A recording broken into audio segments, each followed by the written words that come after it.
ఇప్పుడే country delight యాప్ని download చేసుకోండి. Download the country delight app now. ప్రస్తుతం మనతో పాటు ఉన్నారు మేజర్ సంత్ ప్రకాష్ సింగ్ ఒబెరాయ్ గారు. ఒకసారి ఆయనతో మాట్లాడదాం. ఎందుకంటే పెహల్గామ్ ఇష్యూ కావచ్చు, తర్వాత జరిగినటువంటి మనకి పాకిస్తాన్కి జరిగినటువంటి యుద్ధం విషయంలో కావచ్చు, మనం ఆపరేషన్ సింధూర్ అంటాం కదా, అది కావచ్చు, లేదా సీజ్ ఫైర్ కావచ్చు, ఇలా పలు అంశాల మీద ఆయన ఒపీనియన్ ఏంటో అడిగి తెలుసుకుందాం. నమస్తే అండి. నమస్తే మేడం. సార్, మీరు మేజర్గా రిటైర్ అయినట్టున్నారు. ఎన్ని సంవత్సరాల పాటు ఇండియన్ ఆర్మీలో ఉన్నారు? 11 సంవత్సరాలు మేడం. 2004 to 2015. ఏ పోస్ట్ లో జాయిన్ అయ్యి ఏ పోస్ట్ లోంచి బయటకు వచ్చారు? సెకండ్ లెఫ్టినెంట్ గా జాయిన్ అయ్యాను. యాజ్ అ మేజర్ గా నేను 2015 ఆర్మీ వదిలేసి రావడం జరిగింది. జేఎండ్కే లో సర్వీస్ చేశాను, అరుణాచల్ ప్రదేశ్ లో జమ్మూ సర్వీస్ కాశ్మీర్ చేశాను, చేశారా? ఓకే. రాజస్థాన్ లో సర్వీస్ చేశాను, సూపర్. అస్సాం లో ఉల్ఫా ఉగ్రవాదులతో ఢీ కొనుక్కున్నాము, అండ్ నాగాలాండ్ అలాగే సర్వీస్ చేశాము.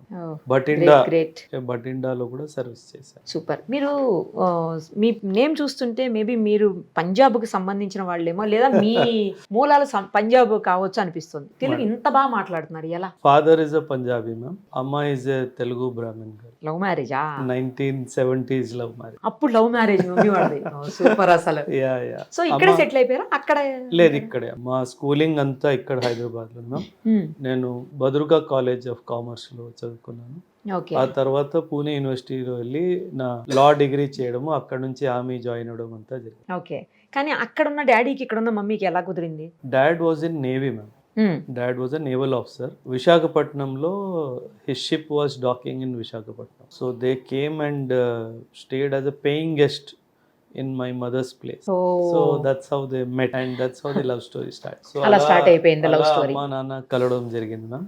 And we are 3 kids. నేను, అక్క, ఒక తమ్ముడు. ఓకే. సో అక్క is married in Maharashtra.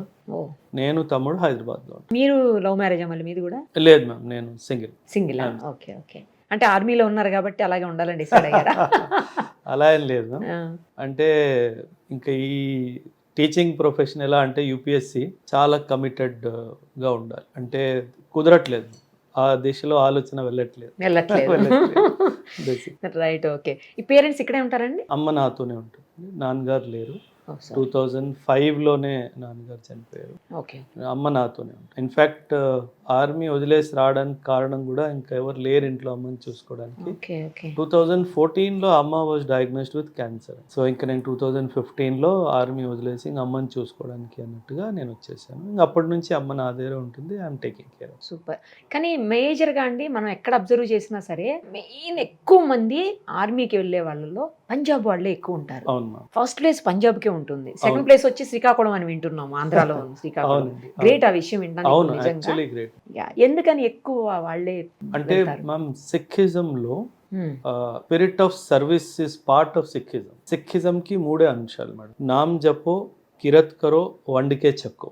నామ్ జపో అంటే ఎప్పుడు దేవుడి పేరు తీసుకుంటూనే ఉండాలి. Kirat Karo, service to the country. And Vand Ke Chhako, ఏది నాది కాదు, డిస్ట్రిబ్యూట్ చేస్తూ తినండి. లంగర్ సిస్టమ్ ఉంది కదా, గురుద్వారాలో langar system. It derives its essence from that Vand Ke Chhako. So that spirit of service చిన్నప్పటి నుంచి as teenagers also we are trained in martial arts. Community trains you. Because ma'am, మీరు హిస్టరీ చూస్తే కనుక Sikhism was born as a religion to protect the Hindus. So ఆ Hindu protection కాస్త దేశం protection లా over a period of time మారిపోయింది. So that is how. And border adjoining state కాబట్టి ఆ spirit of service towards the country, armed forces అనేది చాలా పై ఎత్తుగా ఉంటుంది. కాబట్టి ఈవెన్ టుడే ఆల్మోస్ట్ పంజాబ్ నుంచి 1 son will go to the army.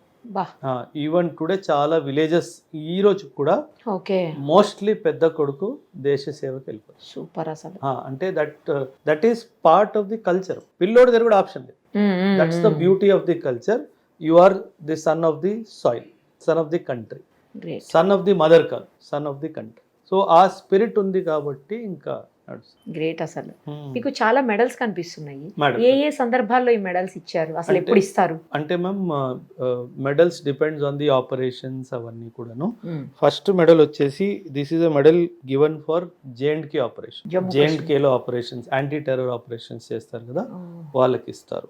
రెండోది వచ్చేసి హై ఆల్టిట్యూడ్. మనం చాలా చలి ప్రదేశాలు ఉంటాయి Hmm, కదా, hmm, hmm. అబౌవ్ సియాచిన్ లాంటివి. అబౌవ్ 8,000 feet కి సియాచిన్ లాంటివి దానికి ఇస్తారు. Hmm. మూడోది 75 years of Indian independence medal ma'am. And నాలుగోది 9 years సర్వీస్ మెడల్. ఇన్ఫాక్ట్ ఇంకోటి ఉండాలి, నేను పెట్టుకోలేదు, నార్త్ ఈస్ట్ లో ఆపరేషన్ రైనో మెడల్ కూడా ఉంటుంది, అది నేను పెట్టుకోలేదు. సో ఇలా I have got 5 place medals. సరిపోలేదని పెట్టుకోలేదా మీరు? లేదు మ్యామ్, ఇక్కడ దొరకట్లేదు మార్కెట్లో. ఐ బీన్ ట్రయింగ్, మేబీ ఇంకా నార్త్ ఈస్ట్కి వెళ్తే దానికి తొందరగా దొరకవు మ్యామ్.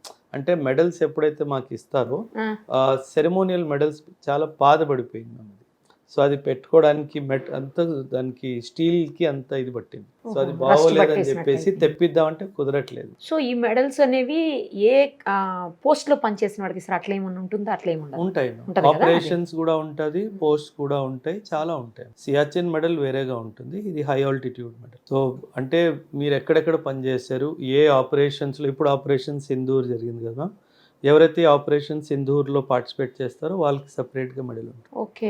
ఆపరేషన్ బట్టి మెడల్ ఉంటుంది. సోల్జర్స్ కూడా ఉంటాయండి? 100% ఆఫీసర్స్కి, సోల్జర్స్కి అందరికీ ఉంటుంది.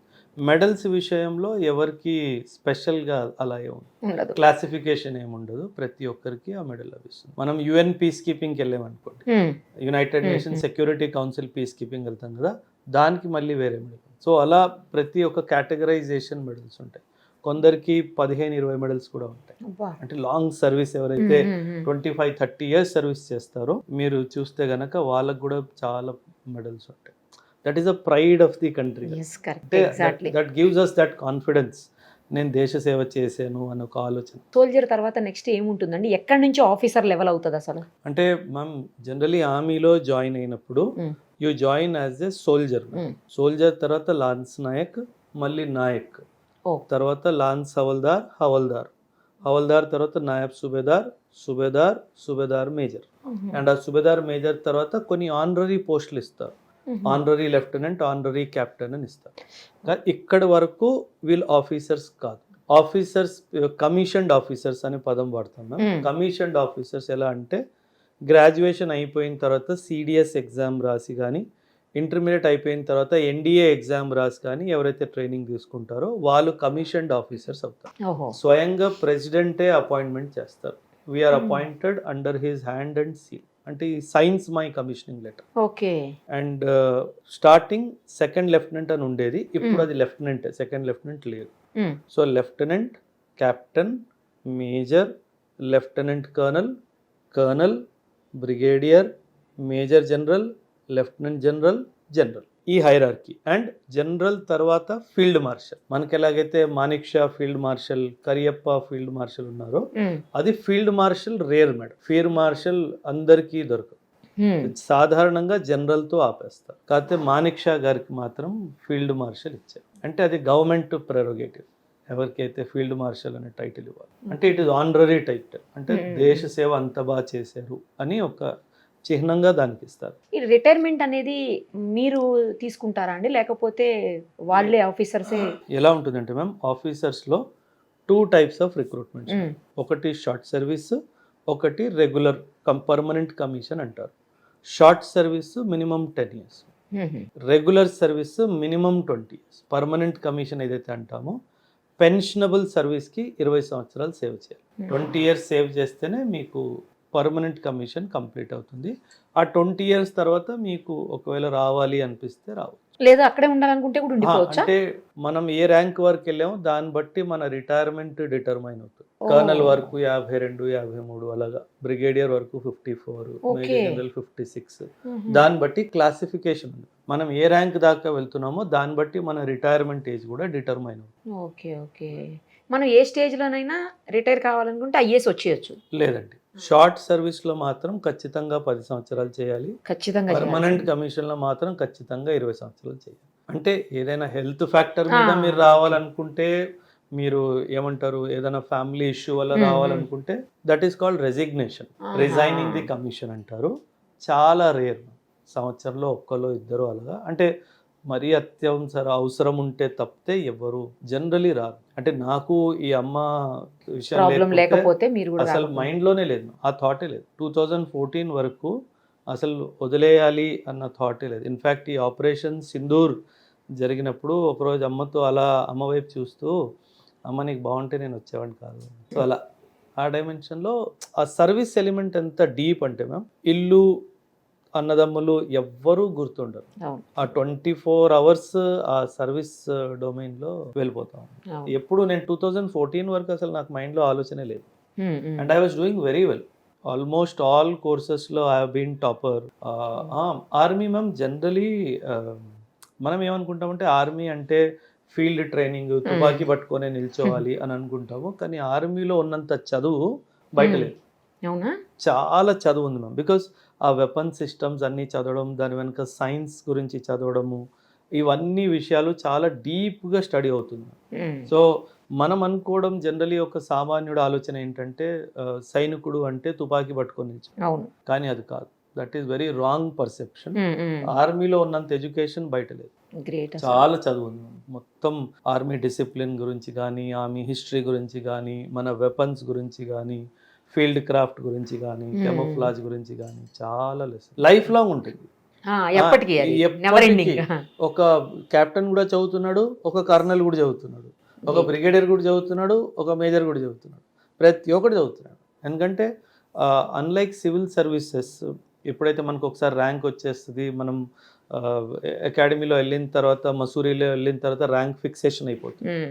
ఆర్మీలో అలా కాదు. మీ పర్ఫార్మెన్స్ ఎవ్రీ ఇయర్ గేజ్ అవుతానే ఉంటుంది. దాన్ని బట్టి మీ పోస్టింగ్స్ అన్ని డిటర్మైన్ అవుతాయి. ఓకే. సో అలా ఆర్మీ. ప్రజెంట్ ఇష్యూకి వద్దాం. ఒకసారి పెహల్గామ్ ఇష్యూకి వచ్చినప్పుడు మీరు కూడా జమ్మూ అండ్ కాశ్మీర్లో వర్క్ చేశారు కదా, చాలా మంది మాట్లాడారు. అక్కడి నుంచి స్టార్ట్ చేద్దామండి. చాలా మంది మాట్లాడారు ఏమనంటే సెక్యూరిటీ ల్యాబ్సెస్ ఉన్నాయి అక్కడ, అది స్టేట్ది కావచ్చు, సెంట్రల్ది కావచ్చు, అదేం మాట్లాడకుండా జనరల్గా సెక్యూరిటీ ల్యాబ్స్ ఉంది, లేకపోతే వాళ్ళు అసలు లోపలికి ఎంట్రీనే ఉండేది కాదు, వేరే కంట్రీ నుంచి మన కంట్రీలోకి వచ్చేటోళ్లే గారు అని చెప్పేసి అంటున్నారు. నిజంగా అలాంటిది ఏమన్నా ఉంటుందా? అంత ఉదాసీనంగా వ్యవహరిస్తుందా మన సెక్యూరిటీ? లేదండి. అంటే మీరు అక్కడ భూమిని అర్థం చేసుకోవాలి. అంటే అది ప్లెయిన్ ఏరియా కాదు madam. Jammu and Kashmir is not a plain area. Mountains ఉన్నాయి, వ్యాలీస్ ఉన్నాయి, రివర్స్ ఉన్నాయి. మనం ఏం గోడ కట్టలేదు. కరెక్ట్. గోడని కట్టలేదు కాబట్టి ఖచ్చితంగా ఏదో విధంగా వచ్చే అవకాశం ఉంటుంది. అండ్ రెండో విషయం, ఎంత టైట్ సెక్యూరిటీ ఎంత మీరు చేసుకున్నా ఉంటుంది. ఎందుకంటే పరిస్థితులు అలా ఉన్నాయి అక్కడ. అదేలేండి. రెండోది లోకల్ సపోర్ట్ వాళ్ళకి చాలా గట్టిగా ఉంది. లోకల్ సపోర్ట్ లేకపోతే జరిగేది కాదు, అసలు అసంభవం.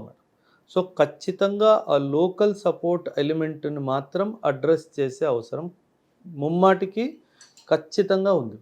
ఆ లోకల్ సపోర్ట్ లేకుండా చేయాలి. ఎందుకంటే ఒక 6 పాకిస్తాన్ నుంచి బయలుదేరి ఇండియాలో వచ్చి 5-10 రోజులు ఉండి ఇక్కడ ఒక ఆపరేషన్ చేశారు అంటే 101% లోకల్ సపోర్ట్ వాళ్ళకి దొరికింది కాబట్టే.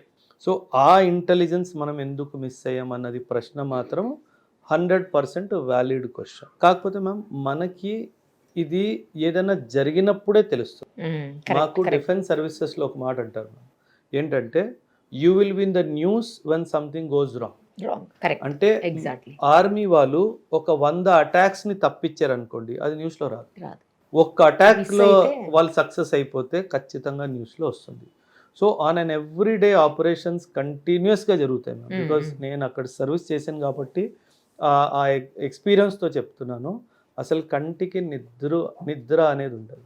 ఒక యూనిట్ దాన్ని ఎల్సీ రోల్ అంటారు ma'am, line of control role అంటారు.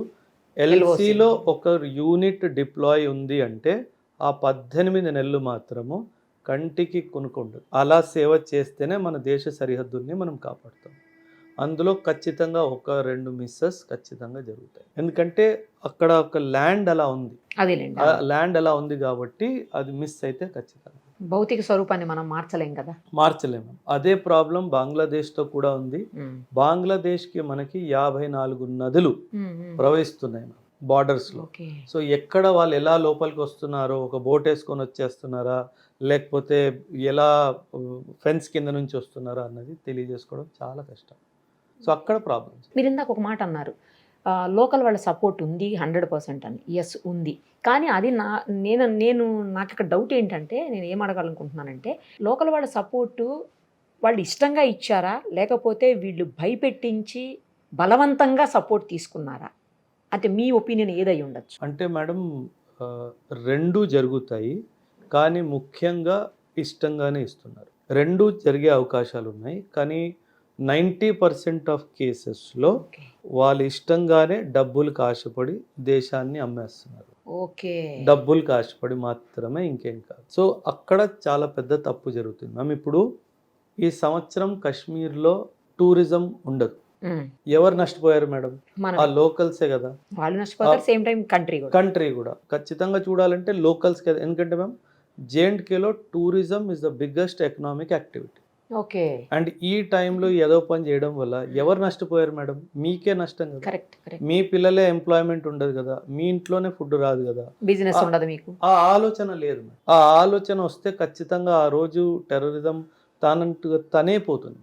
కాకపోతే వీళ్ళు ఐడియాలజికల్లీ మోటివేట్ అయిపోయి అక్కడి నుంచి వస్తున్న వెదవదబ్బుని చూసుకొని వాళ్ళకి సపోర్ట్ ఇస్తున్నారు తప్పితే ఇది ఇది ఇది ఏ రోజైతే లోకల్ సపోర్ట్ ఆగిపోయిద్దో మ్యామ్ 90% పోతుంది. టెర్రరిజం అదే ఎండ్ అయిపోతుంది. మనం ఏం చేయాల్సిన అవసరం కూడా లేదు. ఈ లోకల్ సపోర్ట్ ఉండడం వల్ల మనం ఏం చేయలేకపోతాం. అంటే వాళ్ళందరినీ జల్లెడ పట్టడం అంత ఈజీ కాదు. కరెక్ట్. ఈజీ కాదు. సో అది అక్కడ ప్రాబ్లం. మీరు కూడా వర్క్ చేశారు కదా జమ్మూ అండ్ కాశ్మీర్లో అండి. జమ్మూ కాశ్మీర్లో వర్క్ చేసినప్పుడు పరిస్థితులకి ఇప్పుడు పరిస్థితులకి ఎలాంటి డిఫరెన్స్ కనిపిస్తోంది మీకు? అంటే మ్యామ్ నేను 2005 to 2006 to 2008 ఆ రేంజ్లో నేను జేఎండ్కేలో ఉన్నాను. ఇన్ఫ్యాక్ట్ 2008 ముంబై అటాక్స్ ఎప్పుడైతే జరిగిందో నేను జేఎండ్కేలోనే ఉన్నాను. చాలా అంటే స్టేట్ ఆఫ్ హై అలర్ట్ అంటే ఎప్పుడైనా డిప్లాయ్మెంట్ ఆర్డర్స్ రావచ్చు. అండ్ ప్రతి ఇల్లుని చెక్ చేయడము, ప్రతి రోడ్డుని చెక్ చేయడము, ప్రతి కాలువని చెక్ చేయడము, ప్రతి బండిని ఆపడము, ప్రతి మనిషిని అడగడము, నువ్వు ఎవరు, ఎక్కడి నుంచి వెళ్తున్నావు, డే నైట్ ఆపరేషన్స్ కనీసం ఒక 9 నెలలు మ్యామ్. ఈ నవంబర్ 2008 అటాక్ తర్వాత ఒక 9 నెలలు మాకు అసలు కంటికి కునుకులేదు. ఎందుకంటే state of high alert, because అంత పెద్ద లెవెల్లో అటాక్ జరిగింది కాబట్టి ఖచ్చితంగా మనం రెస్పాన్స్ ఇస్తాము అన్న ఒక డైమెన్షన్లోనే చాలా పగడ్బందీగా ఉంది.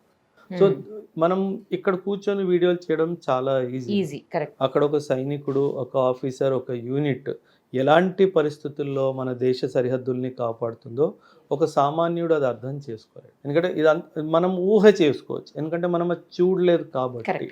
మ్యామ్ మీరే చెప్పండి మ్యామ్, మీరు ఒక గన్ పట్టుకొని ఒకవైపు చూస్తూ రాత్రి కూర్చొని ఉన్నారు. అండ్ మీకు తెలుసు అక్కడ నుంచి బుల్లెట్ అయినా రావచ్చు, అక్కడ నుంచి ఎవరైనా మనిషి అయినా రావచ్చు. And Pakistan is known for BAT actions అంటే బటాలియన్ యాక్షన్ టీమ్స్ వచ్చి తలలు నరుక్కొని తీసుకెళ్ళిపోతారు. Pakistan is very ill famous for this BAT actions. So ఒక సైనికుడు ఎంత అలర్ట్గా ఉంటాడు. ఒక చిన్న శబ్దం కూడా you will try to monitor and కళ్ళు ఇలాగే ఉండిపోతాయి, ఎవరెక్కడి నుంచి వస్తున్నాడా. సో నీ లైఫ్ కూడా ఉంది, నీ దేశాన్ని కూడా నువ్వు కాపాడాలి. సో ఆ స్టేట్ ఆఫ్ అలర్ట్ చాలా స్ట్రెస్ తీసుకొస్తుంది బాడీలోకి. సో ఆ స్ట్రెస్ని 18 months దాకా తట్టుకోవడం అనేది చాలా. సో దట్స్ వాట్ నేను ఎప్పుడు చెప్తాను, hats off to all the soldiers who are serving our frontiers. మనం ఇక్కడ ఒక 10 నిమిషాలు లైట్ పోతే అమ్మో ఇంత వేడిగా ఉంది, ఏంటి ఈరోజు బాగా ఎండగా ఉంది, లేదా చల్లగా ఉంది, వాట్ ఎవర్ కంప్లైంట్స్ వీడు. మీరు చూడండి మ్యామ్, 52, 53లో సర్వీస్ చేస్తున్నారు, -70లో కూడా సర్వీస్ చేస్తున్నారు. ఏ రోజైనా కంప్లైంట్ చేశారా అసలు? ఎందుకంటే ఆలోచన రాదు కాబట్టి. ఇంకోటి అసలు తింటారో లేదో కూడా తెలియదు. అది మ్యామ్ -60లో ఆకలి వేయదు మ్యామ్. సిస్టమ్ అంతా ఫ్రీజ్ మోడ్లోకి వెళ్ళిపోతుంది. Acute appetite loss, acute dementia ma'am. మేము డైరీలో రాసుకునే వాళ్ళం బ్రేక్ఫాస్ట్ 0800 hours, రాసుకోకపోతే 15 నిమిషాల తర్వాత బ్రేక్ఫాస్ట్ పెట్టలేదని అడుగుతాం. సాయక్కి చూపిస్తాడు, సార్ తిన్నారు 8 o'clock అంటే మర్చిపోతాం మ్యామ్. ఆ టెంపరేచర్ అలాంటిది, మీకు అసలు ఏం గుర్తుండదు. And acute hair loss. నేను హై ఆల్టిట్యూడ్కి వెళ్ళే ముందు ఫోటోగ్రాఫిక్ మెమరీ మ్యామ్. ఒక్కసారి ఏదైనా చూసాను, ఒకసారి ఏదైనా నంబర్ గుర్తుంటే అది అలా గుర్తుండిపోయేది. నేను ఒక 7-8 months హై ఆల్టిట్యూడ్లో చేసిన తర్వాత కిందికి వచ్చాను, అంతా మెమరీ పోయింది. So that is the kind of service the soldiers are doing to our country. ఇది మనం గుర్తుపెట్టుకోవాలి. ఏదో ఈజీగా మాట్లాడేస్తారు, మనం చాలా చులకనగా మాట్లాడుతున్నాం. ఇన్ఫ్యాక్ట్ మీరు ఇప్పుడు ఒక ఉదాహరణ చెప్తున్నాను, నేను ఏ పొలిటికల్ పార్టీకి అగేన్స్ట్గా మాట్లాడాలి అనే ఉద్దేశం కాదు. మన దేశంలో సోఫియా ఖురేషి గారిని టార్గెట్ చేశారు. అవును, మన దేశంలో పూరి సార్ని కూడా టార్గెట్ చేశారు, ఎవరైతే స్పోక్స్ పర్సన్ ఉన్నారో. ఇప్పుడు జయశంకర్ సార్ని టార్గెట్ చేస్తున్నారు. అంటే ఒక యుద్ధం గెలిచిన దేశంలో వేలెత్తి చూపిస్తున్నారు, ఓడిపోయిన వెధలు మాత్రం దీపావళి చేసుకుంటారు. ఇదే మన దేశానికి వచ్చిన దుర్భాగ్యం. ఎందుకు ఆ పొలిటికల్ యూనిటీ ఎందుకు రావట్లేదు మ్యామ్? ఏదో తప్పు జరగవచ్చు, ఎందుకంటే ఇంత పెద్ద స్థాయిలో యుద్ధం జరుగుతుంది అన్నప్పుడు చిన్న చిన్న తప్పులు ఎవరితోనైనా జరగవచ్చు. ఆ తప్పులు అనుకుని దాన్ని వదిలేసి మనం అందరూ ఐకమత్యంగా ఉండాల్సిన అవసరం ఉంది కదా. అవును. ఎందుకు దీన్ని ఇలా పొలిటిసైజ్ ఏ దేశం అయితే బ్యాటిల్ ఫీల్డ్ని పొలిటిసైజ్ చేస్తుందో ఆ దేశం సర్వనాశనం అయిపోతుంది. ఎప్పుడు మనం బ్యాటిల్ ఫీల్డ్లో పాలిటిక్స్ని తీసుకెళ్ళకూడదు. ఎందుకంటే అప్పుడు ఏం జరుగుతుందంటే ఎనిమికి కావాల్సిందే ఇది కదా. అవును, వాడు ఓడిపోయి గెలిచేసాడు, మనం గెలిచి ఓడిపోయాం. Correct. What is happening in the parliament నిన్న చూస్తే నాకు ఆ వీడియోస్ చూస్తుంటే నాకు కోపం వస్తుంది. అంటే వీళ్ళని మనం ఎంచుకున్నాం ఆ లీడర్స్ లాగా అని. సో ఎందుకు అలా మీకు తెలుసు. ఫస్ట్ ఆఫ్ ఆల్ దాని గురించి మాట్లాడాల్సిన అవసరమే వచ్చింది. ఇప్పుడు మన ప్రయారిటీ ఏంటి, మళ్ళీ ఇంకోసారి దాడి జరగకుండా చూసుకోవాలి. మన ప్రయారిటీ ఏంటి, ఇప్పుడు టెర్రరిస్ట్ యాక్టివిటీస్ ఎక్కువ జరిగే ఛాన్సెస్ ఉన్నాయి, వాటిని మనం ఎలా ఎదుర్కోవాలి, ఇది మనం కమ్యూనల్గా ఎలాగ ఐకమత్యమై ఉండాలి, ఇవి కదా సార్ మనం చేసుకోవాల్సింది. అండ్ ఈ వార్ నుంచి ఏం లెసన్స్ మనం నేర్చుకున్నాము, దీన్ని ఫ్యూచర్లో మనం ఎలా ట్యాకిల్ చేయాలి, చైనాని ఎలా కంట్రోల్ చేయాలి, అమెరికాని ఎలా కంట్రోల్ చేయాలి, టర్కీ లాంటి దేశాల నిజ స్వరూపాలను ఎలా కనుక్కోవాలి, కనిపెట్టుకోవాలి, ఎలా బయట పెట్టాలి, దీని మీద కదా మనం విచారణ చేయాల్సింది. ఇక్కడ కదా మనం చేయాల్సింది అంతా కాన్సన్ట్రేషన్, మన ఎఫర్ట్. మనం ఏం చేస్తున్నాం, నువ్వు ఇది చెప్పావు, నువ్వు అదే చెప్పావు, నువ్వు వాడికి చెప్పాడు, అది కాదు కదా. అంటే మనము మన బేసిక్ రెస్పాన్సిబిలిటీని మర్చిపోయాం. అవును, కామన్ పబ్లిక్ అంతే ఉన్నారండి. ఒక యూట్యూబర్, ఒక స్టూడెంట్, ఒక బిజినెస్ మ్యాన్ ఏంటి దేశాన్ని తాకట్టు పెట్టే పరిస్థితులు, వీళ్ళు డబ్బులు కమ్ముడిపోయి మన దగ్గర నుంచి సమాచారం తీసుకుపోయి తీవ్రవాదులకు ఇవ్వడం ఏంటండి. పాకిస్తాన్ అంటే మనం ఇక్కడే తింటున్నాం, ఇక్కడే పుట్టాము, ఇక్కడే ఈ గాలి పీలుస్తున్నాము, ఇక్కడనే తింటున్నాము, ఇక్కడే మనకు లైఫ్లు ఉన్నాయి, ఏంటి అసలు ఆ సెన్స్ ఆఫ్ బిలాంగింగ్నెస్ లేదండి. అంటే అక్కడే అసలు మనం మనుషులం కాదు అదే కదా అని నిరూపించుకుంటున్నాం. కరెక్ట్, మనమే నిరూపించుకుంటున్నాం, వేరే వాడు చెప్పాల్సిన అవసరం లేదు. ఇప్పుడు ఒకవైపు మురళీ నాయక్ లాంటి వ్యక్తులు తన దేశం కోసం ప్రాణాలు అర్పిస్తే, ఇంకోవైపు నీకు యూట్యూబ్ లో వ్యూస్ రావాలి అని కమెంట్స్ రావాలి అని దరిద్రం కోసము నువ్వు దేశ సీక్రెట్లు అన్ని తీసుకెళ్ళిస్తున్నావు అంటే నువ్వు అసలు మనిషిలా బతికే అర్హత నీకు లేదు. అవును. సో ఆ డైమెన్షన్ లో కూడా మనలో మనం ఏమంటారు ఇంట్రాస్పెక్షన్ చేసుకోవాల్సిన అవసరం ఖచ్చితంగా ఉంటుంది. ఇప్పుడు ఆపరేషన్ సింధూర్ చాలా మంది చెప్తున్నారు, ఆపరేషన్ సింధూర్ని కావాలని ఆపేశారని కొంతమంది ఏమో మనం సక్సెసే కాలేదని, కొంతమంది ఏమో వాళ్ళు సక్సెస్ అయ్యారని, కొంతమంది మనం సక్సెస్ అయినప్పటికీ కూడా బయటికి చెప్పుకోలేకపోతున్నామని, ఇలా రకరకాల కామెంట్స్ వస్తూ ఉన్నాయండి. అసలు మీరు ఒక చాలా కాలం పాటు పనిచేసి అందులో ఉన్న వ్యక్తిగా, సో మొత్తం మీకు తెలిసి ఉంటుంది కనుక మీ ఒపీనియన్ ఏంటి, అసలు మనం సక్సెస్ అయ్యామా, ఫెయిల్ అయ్యామా, అసలు జనాలు మాట్లాడేదానికి రియాలిటీకి ఏమన్నా సంబంధం ఉందా? వార్లో ఎవరు సక్సెస్ కాదు, ఇద్దరు కోల్పోతారు. There is a problem madam, there is no winner in a war. ఈ వార్ మనం స్టార్ట్ చేసింది కాదు, ఇది వాళ్ళు స్టార్ట్ చేసాము. మనం దీన్ని అంతు చేయాలన్న ఉద్దేశంతో స్టార్ట్ చేసాం. మనం 11th మే రోజు పాకిస్తాన్ 11 ఎయిర్ బేసెస్ మీద అటాక్ చేశాం. అందులో వీళ్ళు దుర్మార్గత్వంగా ఒక నూర్ఖాన్ ఎయిర్ బేస్ దగ్గర న్యూక్లియర్ మిజైల్స్ పెట్టుకున్నారు. మనకు ఆ విషయం చెప్పలేదు. ఎందుకంటే ఎందుకు చెప్పలేదు అంటున్నానంటే, 2 దేశాలు ఒకరికొకరు న్యూక్లియర్ ఇన్స్టాలేషన్స్ ప్లేసెస్ షేర్ చేసుకోవాలి. యాక్సిడెంటల్ కూడా ఫైర్ అవ్వకూడదు అన్న ఉద్దేశంతో చేసుకోవాలి. మన ఇన్స్టాలేషన్స్ గురించి అన్ని వివరాలు మనం పాకిస్తాన్కి ఇస్తాము, వాళ్ళు కూడా మాకు ఇస్తాము అన్నట్టుగానే చెప్తున్నారు. కానీ వాస్తవంలో జరగలేదు. అంటే వీళ్ళు మనకి తెలియకుండా కూడా ఆ కిరాణా హిల్స్ దగ్గర న్యూక్లియర్ మెటీరియల్ పెట్టారు. మనకి ఈ విషయం తెలీదు. మనం దాన్ని నార్మల్ ఎయిర్ బేస్ లొకేషన్ అనుకున్నట్టు మనం ఫైర్ చేస్తే అక్కడ న్యూక్లియర్ ఎక్స్ప్లోజన్ జరిగింది. మేడం, నా దేశం ఎంత గొప్పదో మీరు చూడండి. ఒక పగ ఉన్నవాడి దేశంలో న్యూక్లియర్ ఎక్స్ప్లోజన్ జరిగింది, అక్కడ చాలామంది చనిపోతారు అని చెప్పి మనకి సమాచారం అందిస్తే మనం వెంటనే సీజ్ ఫైర్ చేస్తాం. అది మన దేశం. సో మనకేంటంటే ఇంతమందిని చంపేయాలి అన్నది ముఖ్యం కాదు, మనకి పాఠం నేర్పించాలి అన్నది ముఖ్యం. ఒకవేళ అక్కడ న్యూక్లియర్ లీకే జరిగింది అనుకోండి, అది కన్ఫర్మ్ అయింది, న్యూక్లియర్ లీక్ కన్ఫర్మ్ అయింది. న్యూక్లియర్ లీక్ మాత్రమే కాదు మేడం, మనం చేసిన దాడిలో పాకిస్తాన్లో భూకంపం వచ్చాయి. 4.4 on the Richter scale, 5.7 on the Richter scale, 2 భూకంపం. నేను తలుచుకుంటే నీ భూమి మీద భూకంపం కూడా రగిలించగలను అనే ఒక సమాచారం మనం వాళ్ళకి ఇవ్వాలి. అది మనం ఇచ్చాం. ఎందుకు ఆపేసామంటే మనలో ఇంకా మానవత్వం ఉంది కాబట్టి. అదే మన ఇండియాలో జరుగుంటే వాడు ఆపేవాడు అస్సలు ఎట్టి పరిస్థితుల్లో ఆపేవాడు కదా, దొంగ కదా పాకిస్తాన్. నా వాల్యూ సిస్టమ్ అది మన, that is how we're different madam. Chanakya garu 6 విషయాల గురించి మాట్లాడతారు. ఫస్ట్ లీడర్షిప్, ఎస్ మనకి ఎక్సలెంట్ లీడర్షిప్ ఉంది Correct. ఈ విషయంలో. కనీసం కరెక్ట్. లోపల పొలిటికల్ గా చాలా ఇష్యూస్ ఉన్నాయి, అన్ని పక్కన పెట్టేద్దాం. When it comes to response to terrorism or attack from Pakistan మనకి ఎక్సలెంట్ లీడర్షిప్ ఉంది. రెండోది ఏంటి, చాలా ముఖ్యమైనది, మన దగ్గర ఏమంటారు, ఒక మంచి మిలిటరీ, యా, చాలా ఖచ్చితంగా మన దగ్గర మంచి మిలిటరీ, పవర్ఫుల్ అంటే డిసిప్లిన్ అండ్ ప్రొఫెషనల్ మిలిటరీ ఉంది. మూడోది డిప్లొమసీ, గూఢాచారం చాలా ఎక్సలెంట్ మ్యామ్. ఒక సర్వే ప్రకారంగా మన దగ్గర ఉన్న diplomacy officers are the best in the world today. బాబా చూడండి, 6లో 3 బెస్ట్ ఉంది. 3 బెస్ట్. నాలుగోది ఎకానమీ, మనం ప్రస్తుతం 4th లార్జెస్ట్ ఎకానమీ, త్వరలో 3rd లార్జెస్ట్ ఎకానమీ కాకపోతున్నాం. 5వది ఇన్ఫ్రాస్ట్రక్చర్, మనం లాస్ట్ 10 yearsలో చేసిన గ్రోత్ ఇన్ఫ్రాస్ట్రక్చర్లో మేడం ఈ భూమి మీద ఏ దేశం లేదు. In a day we're constructing 34 kilometers of highway. అంటే జస్ట్ సి మనం ఎంత పేస్లో డెవలప్మెంట్ అవుతుందో. ఒక్క రోజులో 12 kilometerల రైల్వే ట్రాక్స్ మనం వేస్తున్నాం. అంటే ఇలా ఈ లెవెల్లో, ఈ స్థాయిలో ఎక్కడ ఇన్ఫ్రాస్ట్రక్చర్ డెవలప్మెంట్ జరగట్లేదు, మన దేశంలో జరుగుతున్నట్టు. అండ్ 6వది చాలా ముఖ్యమైనది, ఇక్కడ మనం ఫెయిల్ అవుతున్నాం మేడం, అది ఎడ్యుకేషన్. ఇక్కడ మనం చాలా ఘోరంగా ఫెయిల్ అవుతున్నాం. పిల్లలు చదువుతున్నారు, శిక్షణ అందుతున్నారు, కానీ ఎక్కడో ఎథికల్ వాల్యూ సిస్టమ్ ఇది మిస్ అవుతుంది. ఇప్పుడు ఇది కూడా బాగుంది, అంటే అది బలంగానే ఉంది. ఇప్పుడు మీకు ఒక కంపారిజన్ ఇస్తాను. అమెరికా జనాభా 34 కోట్లు మేడం, అమెరికా జనాభాయే 34 కోట్లు, నా స్టూడెంట్ 36 కోట్లు, నా ఏజ్ బ్రాకెట్లో ఉన్న వాళ్ళే 36 కోట్లు. అంటే ఇది నాది ఎంత గొప్పదైంది మేడం. ఈ 6 గొప్పగా ఉన్న దేశాన్ని ఎవరు ఆపగలుగుతారు మేడం? ఎవ్వరు ఆపలేరు. From leadership to that youth, ఇవన్నీ ఒక చాలా పెద్ద బలం మేడం. ఇదే వెస్ట్ కానీ, పాకిస్తాన్ కానీ, చైనా కానీ జీర్ణించుకోలేకపోతుంది. ఓకే. సో మనని ఎదగనివ్వకూడదు.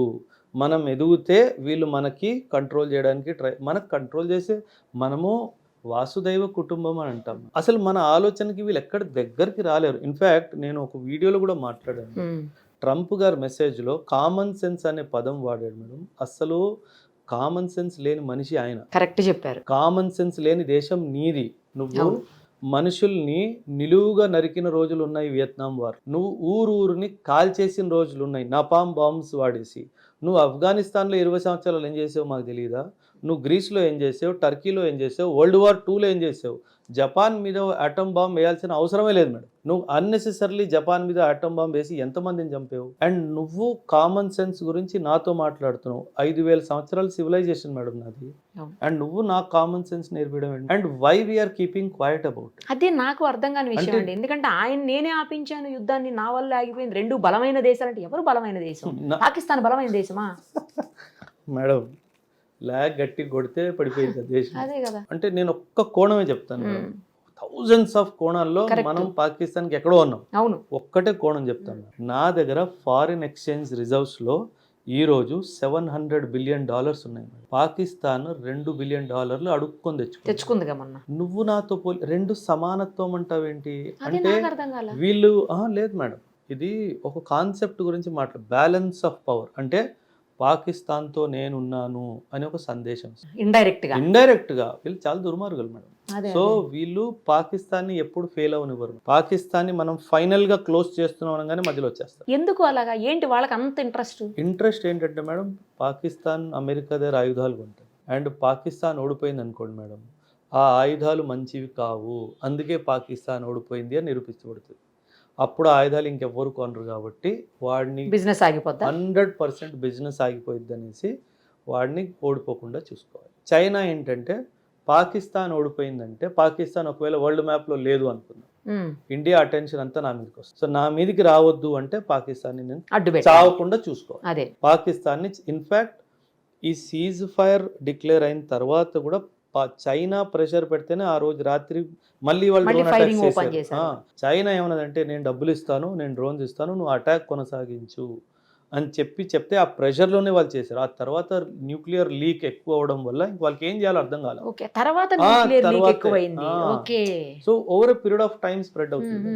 సో అప్పుడు వాళ్ళకి అర్థం కాలేదు ఏం చేయాలనేది. అప్పుడు వీళ్ళు అమెరికా వాళ్ళకి కాల్ చేసి ఇంకా ఆ పని స్టార్ట్ చేశారు. చాలా అంటే మ్యామ్ చాలా విషయాలు కామన్. మనం కొనం కదండి అమెరికా దగ్గర, మనం తీసుకోము.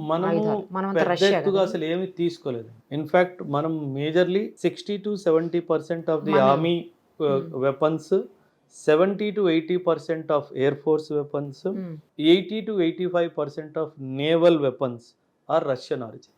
అదే అంటుంది ఇప్పుడు మనం పాకిస్తాన్ మీద గెలిచిపోయాం అనుకోండి, అది ఎలా ఉంటది, రష్యా అమెరికా మీద గెలిచినట్టు ఒక ఇంప్రెషన్ వస్తుంది. అది అమెరికాకి ఇష్టం. దీని వెనక ఇంత కథ ఉందా? చాలా మేడం. సామాన్యుడికి ఏం కనిపిస్తుంది, ఇండియా పాకిస్తాన్ కొట్టుకుంటున్నారు కాదు, ఇక్కడ రష్యా కనిపిస్తుంది, అక్కడ అమెరికా కనిపిస్తుంది. అక్కడ మనం మధ్యలో నలిగిపోతున్నాం. లిటరల్గా మనం యాజ్ అ దేశం మనం నలిగిపోతున్నాం అన్నా తప్పలేదు. అంటే వీళ్ళంతా కుట్ర మ్యామ్, ఇదంతా బిజినెస్ కుట్ర, ఇంకేం లేదు అక్కడ. బిజినెస్ అదే అంటే వీళ్ళు దేశాన్ని అమ్మేసి బిజినెస్ చేస్తున్నారు, వీళ్ళు మనుషుల బ్రతుకులను అమ్మేసుకొని బిజినెస్ చేస్తారు. ఇది దరిద్రం. ఇది మొత్తం సీజ్ ఫైర్ కి రీజన్ ఇదేనండి, లేకపోతే న్యూక్లియర్ ప్రైమర్లీ న్యూక్లియర్ ఇది ఖచ్చితంగా సీజ్ ఫైర్ జరగాల్సిందే. అప్పుడు కాకపోతే ఒక 10 రోజుల తర్వాత అయినా. ఇన్స్టెంట్ గా ఎందుకు జరిగిందంటే న్యూక్లియర్ లీక్ వల్ల. ఇన్ ఫ్యూచర్ అయినా మనం ఇప్పుడు పిఓకే అనేది ఇంపార్టెంట్ కీలకమైన పాత్ర వహించే పరిస్థితి. పిఓకేని ఆ పాక్ ఆక్యుపైడ్ కాశ్మీర్ ఏదైతే ఉందో దాన్ని మనం అసలు స్వాధీనం చేసుకోగలుగుతామా? అసలు మనం స్వాధీనం చేసుకోలేము. ఇన్నేళ్ల నుంచి పోరాటం జరుగుతుంది దానికోసం కదండి. ఏదైనా సరే యుద్ధానికి 2 కోణాలు, ఒకటి మిలిటరీ మైట్, ఒకటి పొలిటికల్ విల్. 2 మిలిటరీ మైట్ అంటే మన మిలిటరీకి ఆ సత్తా ఉందా, 100 కాదు 1000% ఉంది. ఆదేశం వస్తే ఖచ్చితంగా పిఓకే మనకి తిరిగి వస్తుంది. పొలిటికల్ విల్కి వస్తారా? ఈ పొలిటికల్ విల్ ఉన్నా సరే ఆ సమయం ఆ సందర్భంలో ఇంటర్నేషనల్ ప్రెషర్ క్రియేట్ చేస్తారు. ఆ ఇంటర్నేషనల్ ప్రెషర్ వల్ల ఆ పొలిటికల్ విల్ ఎక్కడో ఒక వెనకడుగు వేసేస్తారు. ఆ వెనకడుగులో మ్యామ్, ఈ వెనకడుగు మొదటిసారి అవ్వలేదు మేడం. 47లో వెనకడుగు తీసుకున్నాము. 60 ఇది ఇంకా మనం పిఓకేలో కూడా వెళ్ళలేదు.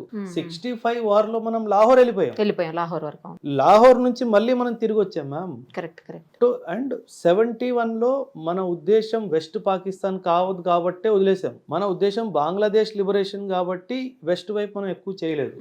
కాకపోతే మనం 71లో కూడా వదిలేసాం. సో ఇది మొదటిసారి జరగలేదు మ్యామ్. ఇది 4వ 5వ సారి అది తెచ్చుకుందాము అన్న ఉద్దేశంతో బయలుదేరిన ఆర్మీని మధ్యలో ఆపేయడం జరిగింది. సో అందుకే ఆర్మీకి కూడా ఆక్రోశం ఎందుకుంది? ఎన్నిసార్లు ఆగాలి? ఎన్నిసార్లు నా మనుషులు చనిపోతుంటే నేను చూడాలి? ఎన్నిసార్లు వాళ్ళ శవాలని నా భుజాల మీద వేసుకొని వెళ్ళాలి? మ్యామ్, నేను యాజ్ ఎ కెప్టెన్ మా యూనిట్లో ఒక ఇన్సిడెంట్ జరిగింది. ఒక సోల్జర్ చనిపోయారు. నేను చెప్తున్నాను మ్యామ్, నా 10 years సర్వీస్లో that was the most difficult job I did. ఒక సోల్జర్ బాడీని తన ఊరికి తీసుకెళ్ళి వాళ్ళ పేరెంట్స్కి అప్పగించడం అన్నది అస్సలు అది చెయ్యలేని బరువైన పని. అంటే ఒక తల్లికి నీ కొడుకు చనిపోయాడు మాట రాదు. సో వాళ్ళు దాన్ని కూడా వాల్యూ ఇవ్వట్లేదు. ఇంక మానవత్వం ఎక్కడుంది? సో అందుకే కదా ఆక్రోశం ఉంది ఆర్మీలో కూడా. ఇంకెన్నిసార్లు మమ్మల్ని ఆపుతారు? కనీసం నాదైనా నేను తెచ్చుకుంటాను అనేసి.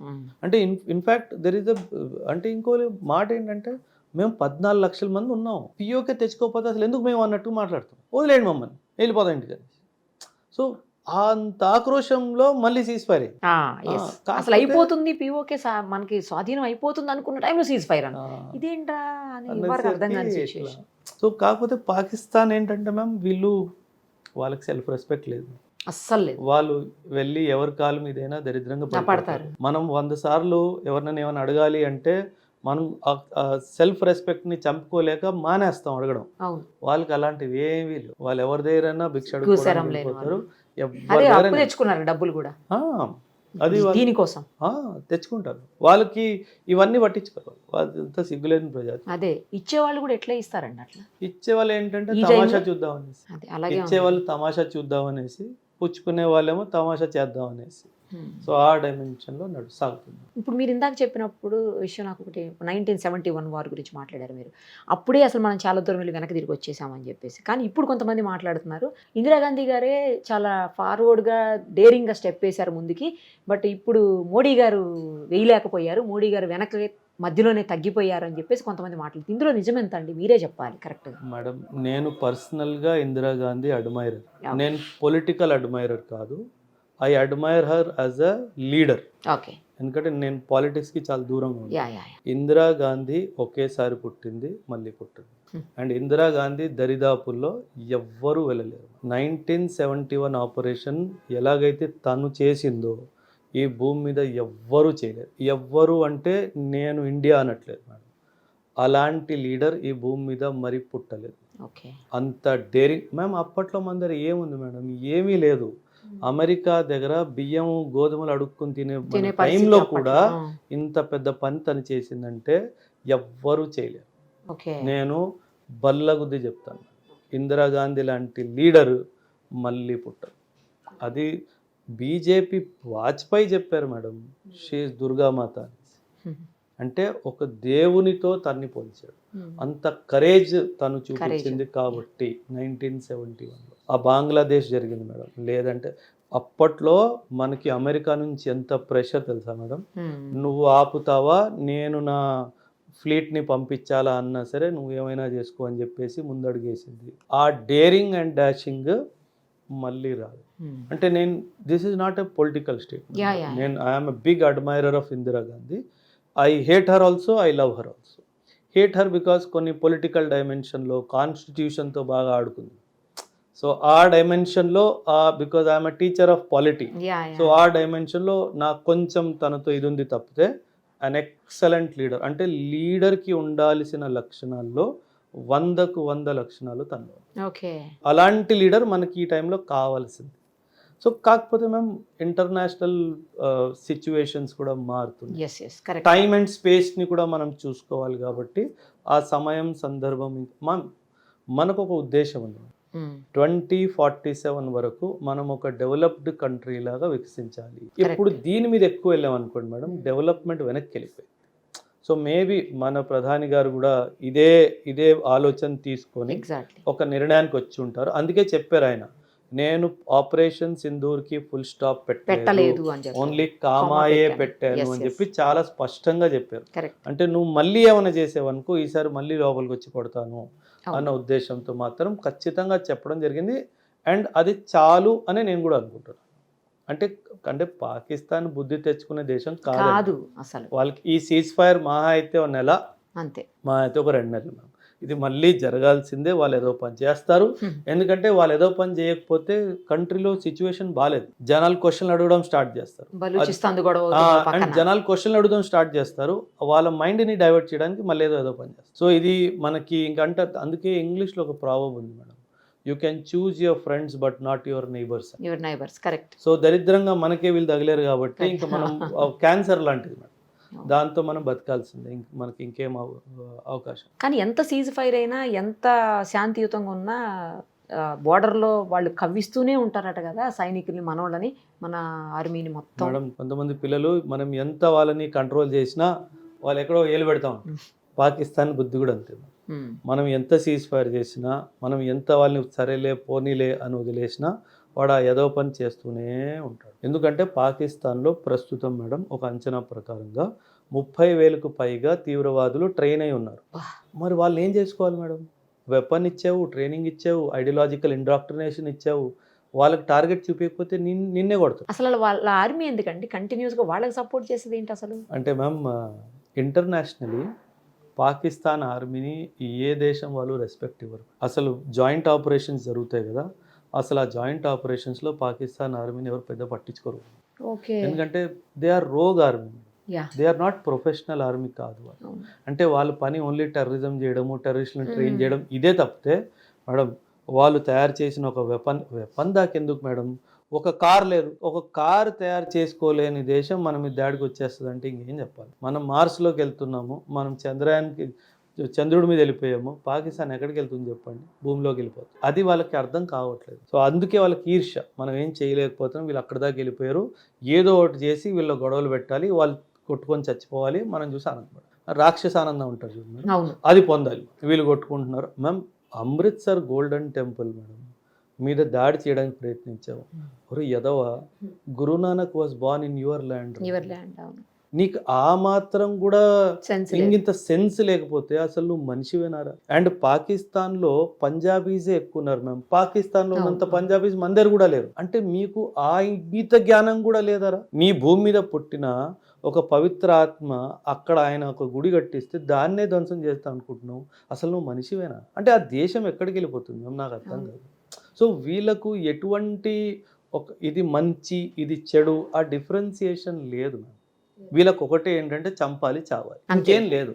సాధించేది ఏమీ లేదు మళ్ళీ. అవును అవును. కాదు, చంపాలి, చావు, ఇదే వీళ్ళతో వచ్చిన దరిద్రం. ఇంకొకటి అంటే ఇప్పుడు పాకిస్తాన్ ఏదైతే ఆక్రమించిందో మన కాశ్మీర్ని, ఆ పార్ట్ని కనుక మనకి ఇండియాకు వదిలేస్తే చైనా వాళ్ళు ఈజీగా రావడం కూడా లోపలికి ఇబ్బందికర పరిస్థితులు ఉంటాయి.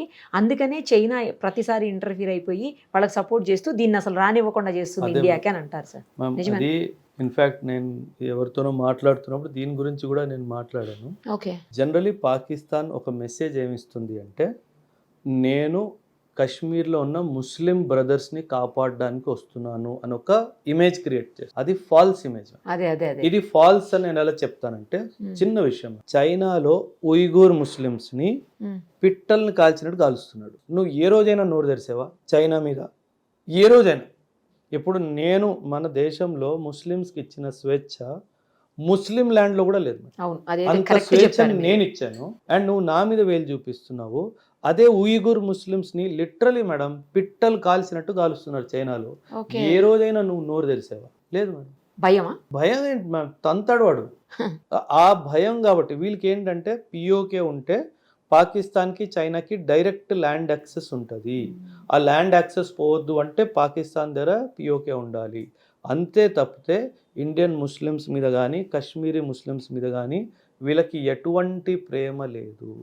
శూన్యం, శూన్యం. ఎందుకంటే వీళ్ళు అలా చూపిస్తారు, అంతేగాని గ్రౌండ్ రియాలిటీ అది కాదు.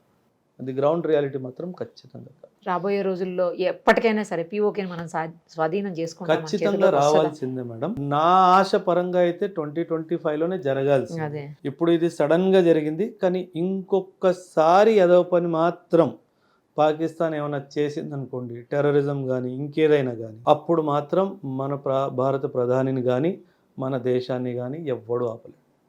ఇది మాత్రం మీరు లాక్ చేసుకోవచ్చు. ఇంకొక అవకాశం మనం ఇచ్చాము. ఈసారి న్యూక్లియర్ పేలినా ఏం పేలినా వాడిని వదిలేదు లేదు అన్న లైన్ ఆఫ్ థాట్ మనకే కాదు, మన భారత ప్రధానికే కాదు, డిఫెన్స్ ఫోర్సెస్లో కూడా వచ్చేసింది, ప్రజల్లో కూడా వచ్చేసింది. మీరు మ్యామ్ ఇండియా పాకిస్తాన్ ఎలా వేరు మ్యామ్ చెప్తాను నేను మీకు. వీళ్ళు పాకిస్తాన్ ఆర్మీ యుద్ధ భూమిలో పారిపోయే ఆర్మీ, వదిలేసి పారిపోతారు. ప్రధాని పారిపోయాడు, ఆర్మీ చీఫ్ వీళ్ళు అంతే మేడం. మన దగ్గర ఎట్లా అంటే వాలంటీర్స్ ని పిలిస్తే లక్షల్లో వస్తారు. మొన్న అలాగే వస్తారు, చండీగఢ్ లో చూశారు కదా, అసలు మామూలుగా రాలేదు. సో మనము 14 లక్షల ఆర్మీ కాదు మేడం, మనం 50 కోట్ల ఆర్మీ, మనం 100 కోట్ల ఆర్మీ. అవసరమైతే మన ఆడవాళ్ళు కూడా వస్తారు. 100% చెప్పండి, ఖచ్చితంగా రాణి లక్ష్మీబాయి పుట్టిన భూమి ఇది, ఖచ్చితంగా వస్తారు. అవసరమైతే ఖచ్చితంగా వస్తారు. సో అలా మేము అయితే నాకు ఒక్కటే విన్నపం ఏంటంటే మేడం, మీ ఛానల్ ద్వారా కానీ ప్రోగ్రామ్ ద్వారా కానీ బ్యాటిల్ ఫీల్డ్ని పొలిటిసైజ్ చేయకండి. ఏవైనా తప్పులు జరిగితే జరుగుంటాయి, లేదంటే దాన్ని ఊరికే మనం తవ్వడానికి దాన్ని ప్రయత్నం చేయకుండా ఐకమత్యమై ఫ్యూచర్లో మనం ఇంకేం డెవలప్మెంట్స్ మ్యామ్, చైనా దగ్గర 5th జనరేషన్ ఎయిర్ క్రాఫ్ట్ ఉంది, వాళ్ళు 6th జనరేషన్ ఎయిర్ క్రాఫ్ట్ తయారు చేసుకుంటున్నారు. మన దగ్గర ఇంకా 5th జనరేషన్ ఎయిర్ క్రాఫ్ట్ లేదు. మనం దాని మీద కాన్సన్ట్రేట్ చేసుకోవాలి. మన దగ్గర మంచి మిజైల్స్ తెచ్చుకోవాలి. బ్రహ్మోస్ 2.0 3.0 మనం తయారు చేసుకోవాలి. ఎవడికి అమ్మడానికి అవసరం లేదు మేడం, నా సరిహద్దులను కాపాడుకోవడానికి నాకు కావాలి. సో ఒక సైంటిఫిక్ టెంపర్ని డెవలప్ చేసుకోవాలి. యంగ్ సైంటిస్ట్ని మంచి అవకాశం ఇవ్వాలి మేడం. ఇప్పుడు Akash missile system, Akash missile brain child of Kalam. మనకిప్పుడు 100 కలాంలు కావాలి. మనం ఆ దిశలో మనం ప్రయత్నం చేయాలి. అప్పుడు మన దేశానికి ఎవ్వడు ముట్టుకోలేదు. ఇది మన లక్ష్యం. కొంతమంది పొలిటికల్ లీడర్స్ మీరు చేయొద్దు అంటున్నారు కానీ తప్పట్లేదు. ఈ క్వశ్చన్ అడక్క, ఇదే ఫైనల్ క్వశ్చన్. ఒక పొలిటికల్ లీడర్ మాట్లాడుతుంటే చూసినా అండి నేను, అసలు ఎందుకు ఆర్మీకి ఎంత ఖర్చు పెడుతుంది భారత ప్రభుత్వం, అవసరమే లేదు వీటన్నిటి మీద ఖర్చు పెట్టడం అన్నాడు. మీరేమో ఎక్కువ ఖర్చు పెట్టాలి అని చెప్తున్నారు. పాకిస్తాన్ మనకి నైబర్ ఉన్నంత వరకు, చైనా మనకి నైబర్ ఉన్నంత వరకు ఈ ఖర్చు మనకి తప్పదు. ఓకే. ఎందుకంటే మన ఇష్టంగా చేస్తున్న ఖర్చు కాదండి ఇది.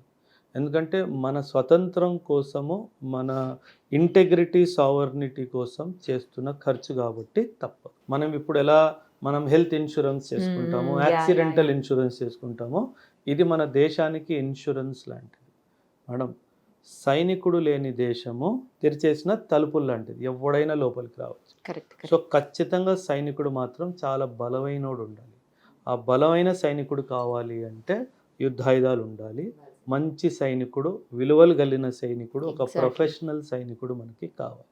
సో అది మన టార్గెట్ అయ్యింది. చాలా బాగా ఎక్స్ప్లెయిన్ చేశారండి Ma'am. అన్ని విషయాలు కూడాను. మేడం. థ్యాంక్ యూ అండి, thank you so much. Thank you very much. So much. Suman టీవీలో మీ పర్సనల్ అండ్ బిజినెస్ ప్రమోషన్స్ కోసం కింది నెంబర్కి కాంటాక్ట్ చేయండి.